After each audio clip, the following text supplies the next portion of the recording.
After miraculously surviving a brutal Assyrian siege and recovering from a near-fatal illness, King Hezekiah of Judah appears to be in an unassailable position. Yet it is precisely in this moment of relief that a new faction arrives at the gates of ancient Jerusalem. A diplomatic delegation appears, sent by Merodach-Baladan, the king of Babylon.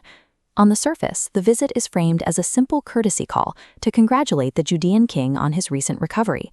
The historical record in Isaiah chapter 39, verse 1 states, "At that time Merodach-Baladan, the son of Baladan, king of Babylon, sent letters and a present to Hezekiah, for he had heard that he had been sick and was recovered."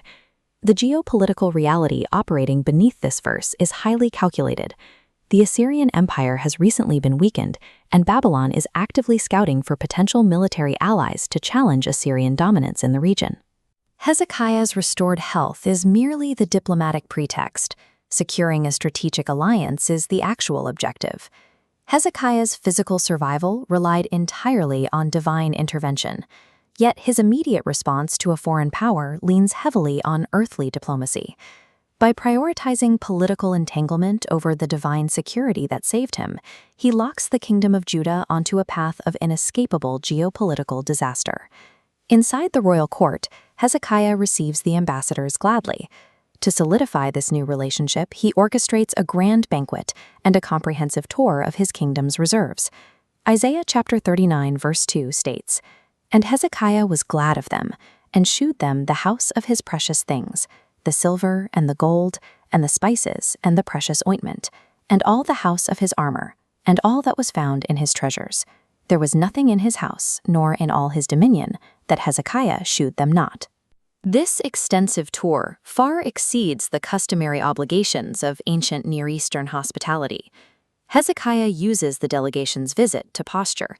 By revealing his complete material and martial capabilities, he is attempting to establish himself as a formidable military peer among the great powers of the East.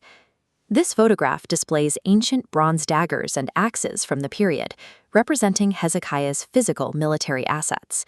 Showcasing this armory signaled to Babylon that Jerusalem was heavily fortified, but inadvertently supplied a detailed scout's assessment of a city holding immense wealth ripe for future plunder. The first-century historian Josephus corroborates this event in Book 10 of his Antiquities. He confirms that Hezekiah specifically showed the ambassadors his treasures and armory so they could deduce his military force and report his vast plenty back to the Babylonian king. By attempting to purchase respect and secure an earthly ally, Hezekiah effectively audits his own nation and hands the itemized receipt directly to the empire that will eventually conquer it. The opulence of the royal diplomatic tour is abruptly interrupted. The prophet Isaiah steps into the court, immediately challenging the king regarding his recent visitors. The text of Isaiah chapter 39 verse 3 states, "Then came Isaiah the prophet unto King Hezekiah, and said unto him, What said these men, and from whence came they unto thee? And Hezekiah said, They are come from a far country unto me, even from Babylon." Isaiah steps into the role of a strict interrogator. He forces the king to state the origin of his guests out loud, putting the far country of Babylon permanently onto the official record. Isaiah chapter 39 verse 4 states, "Then said he, What have they seen in thine house? And Hezekiah answered, All that is in mine house have they seen. There is nothing among my treasures, but I have not showed them." The prophet presses the question of the inventory. Hezekiah answers with absolute, unhesitating admission, confirming to Isaiah that he held back absolutely nothing from the Babylonian site. This truthful confession seals the fate of Judah. Hezekiah demonstrates complete reliance on a pagan empire, standing in stark contrast to his severe lack of reliance on the God who had previously saved his city from destruction. Isaiah delivers the immediate consequence of this decision. Isaiah chapter 39 verses 5 and 6 state, "Then said Isaiah to Hezekiah, Hear the word of the Lord of hosts. Behold, the days come that all that is in thine house, and that which thy fathers have laid up in store until this day, shall be carried to Babylon. Nothing shall be left, saith the Lord." The first half of the judgment is total economic confiscation. Every piece of silver, gold, and weaponry carefully stockpiled by multiple generations of Judean kings will be forcefully relocated to Babylon. Isaiah chapter 39 verse 7 states, "And of thy sons that shall issue from thee, which thou shalt beget, shall they take away, and they shall be eunuchs in the palace of the king of Babylon." The second half of the judgment carries a terrifying biological warning.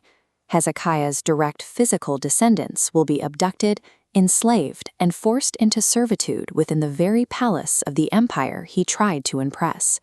This fragmented parchment displays columns of ancient Hebrew script, illustrating the rigorous textual preservation of this specific, devastating prophetic judgment. Josephus cross-references this exact ruling in his writings, explicitly corroborating that Hezekiah's posterity would lose their manhood and be permanently subjected to the Babylonian king. The punishment is a perfect mirrored consequence of the crime. Hezekiah sought a lasting legacy through earthly wealth and political alliances. In response, that exact wealth will be confiscated, and his biological legacy will face a violent, humiliating end in a foreign court. Faced with the total future destruction of his household, the king replies. Isaiah chapter 39, verse 8 states, "Then said Hezekiah to Isaiah, Good is the word of the Lord which thou hast spoken. He said moreover, For there shall be peace and truth in my days." Hezekiah's reaction is deeply troubling. He offers a verbal submission to God's decree, but pairs it with an undeniable, short-sighted relief that the physical disaster will not execute during his own lifetime. Because the judgment is deferred, the true victim of this vanity is Hezekiah's son, Manasseh, who is unborn at the time the prophet speaks. Hezekiah's stated desire for peace in my days purchases his own temporary comfort by heavily mortgaging the freedom and safety of the next generation. Josephus records the grim start to that next generation. When Manasseh eventually takes the throne, he aggressively departs from his father's early righteous conduct. He defiles the temple and floods the streets of Jerusalem with blood. In direct response to this severe wickedness, God raises up the armies of Chaldea and Babylon against Judea, setting the gears of Isaiah's dormant prophecy into motion. This ancient sepia-toned stone relief captures the visceral reality of Mesopotamian warfare. The Babylonian army successfully breaches Judea, catching King Manasseh by treachery. Bound in chains and stripped of his royalty, Manasseh experiences absolute misery, the ultimate tragic fulfillment of his father's diplomatic miscalculation decades earlier. However, in the darkness of his imprisonment, a massive turning point occurs. Manasseh fully recognizes his guilt, repents of his violent actions, and begs God for mercy. The historical accounts document a miraculous restoration. God hears the prayer, and the king of Babylon releases his prisoner.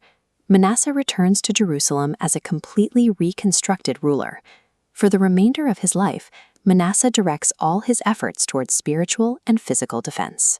He purges the city of idols, rebuilds the altar for legal sacrifice, and aggressively fortifies Jerusalem by constructing a massive new defensive wall. The events of Isaiah 39 function as a profound demonstration of a direct historical sequence. Private vanity triggers national catastrophe, yet true repentance has the power to restore a broken legacy.